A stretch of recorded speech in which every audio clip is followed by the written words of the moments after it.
අද මම මොනාද හැදුවේ කියලා බලමුද? අද මං දවල්ට මෙන්න මේ ටික තමයි උයාගත්තේ. බොංචි කිරට හදලා හාල් මැස්සෝ තෙල් දාලා මැල්ලුමක් හදාගත්තා මම.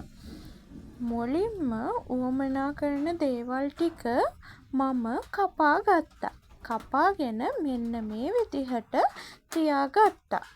ඔක්කොටම උවමනා ලූණු, සුදු ලූණු, එතකොට පොල් ටික, ඒ ටික ඔක්කොම මම මුලින්ම ලෑස්ති කරගන්න එක තමයි කරේ. එතකොට අපිට උයාගන්න ලොකු වෙලාවක් යන්නේ නැහැ. උයාගන්න හරිම ලේසි. ඉක්මනටම අපිට උයාගන්න පුළුවන් මේ විදිහට අපි මුලින්ම උවමනා දේවල් ටික ලෑස්ති කරගත්තම.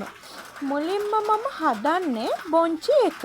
බොංචි එක හදන්න මේ විදිහට තෙල් ටිකක් මම මුලින්ම තාච්චියට එකතු කරගන්නවා. ඒකට අබ ටිකක් දානවා. ඒ ටික රත් වීගෙන එද්දි මම මේකට සුදු ලූණු, රම්පෙ ටිකක් එකතු කරගන්නවා.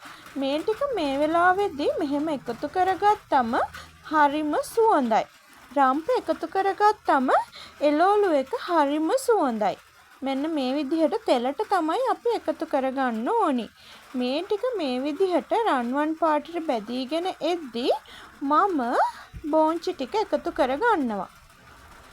මේ විදිහට බොංචි ටික එකතු කරගෙන කලවම් කරගන්නවා. බොංචි එක ගොඩ වෙලාවක් මම උයාගන්නේ නැහැ. මෙන්න මේ කොළ පාට එන විදිහට තමයි මම බොංචි එක හදාගන්නේ. බොංචි එක අපි ගොඩ වෙලාවක් තැම්බුවොත් මෙන්න මේ කොළ පාට නැති වෙනවා.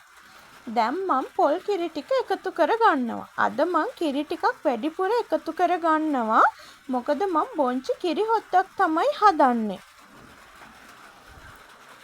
දැන් මගේ බොංචි එකත් මම හදාගෙන ඉවරයි.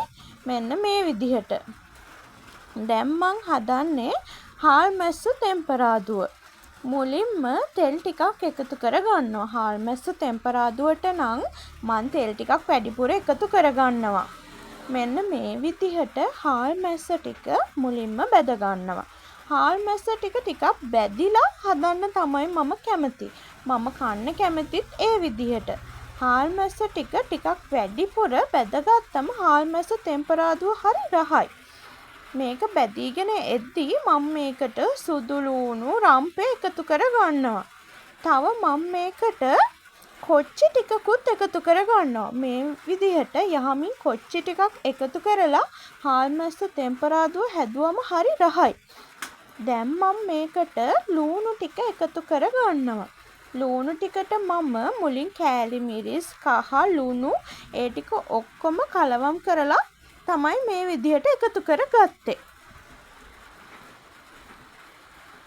මෙන්න මේ විදිහට තමයි මගේ දවල් කෑම එක හදාගත්තේ. මැල්ලුම නම් මම වීඩියෝ කරේ නෑ හදන විදිහ.